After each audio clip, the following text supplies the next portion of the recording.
Hello বন্ধুরা, good morning. তো দেখো সকালবেলা এখন বসে আছি। কাল থেকে শরীরটা এমনিই ভালো নয়, আর এমনিই খারাপ ছিল, তার উপরে আবার আরও ঠান্ডা লেগেছে আমার। তো যার ফলে ঠান্ডা লেগে এখন মাথা, গা হাত পা সব ব্যথা করছে, কিচ্ছু ভালো লাগছে না। ফ্যান বন্ধ করলে গরম লাগছে, ফ্যান চালালে ঠান্ডা লাগছে। এটা মানে বিশাল বাজে পরিস্থিতির সৃষ্টি হয়েছে।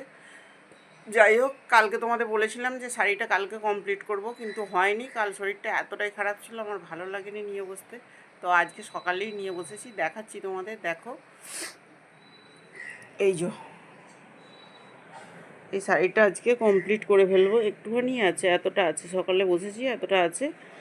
তো এইটা কমপ্লিট তো এইটা কমপ্লিট করে এখন যাব ছেলে রুটি করতে। আর গৌতম দোকান চলে গেছে, ওকে টিফিন দিয়ে দিয়েছি। আজকে ও পান্তা ভাত নিয়ে গেছে, পান্তা ভাত, আলু সিদ্ধ, বেগনে বেগনে না, বেসনের বড়া করে দিয়েছি, বেসন দিয়ে পকোড়া টাইপের করে দিয়েছি। তো ওটা নিয়ে গেছে ও। মাঝে মাঝে পান্তা ভাত খায়, ও খেতে ভালো লাগে, আমিও খেতে ভালোবাসি, কিন্তু আমি গ্যাস অম্বলের ভয়ে খাই না খুব একটা। তো ওকে মাঝে মাঝে দিই, ও খেতে ভালোবাসে বলে। আর এখন আমি যাব বতিনের আটা মাখতে। বতিন এখন ঘুমাচ্ছে, আর ও রুটি খাবে। তো টিফিন হয়ে গেছে, টিফিনে কুমড়োর তরকারি করেছি। তো এখন ওটাই করব, দিয়ে ওদেরকে খেতে দেবো। তো চলো, এখনকার মতো টাটা, পরে আবার আসছি। টাটা।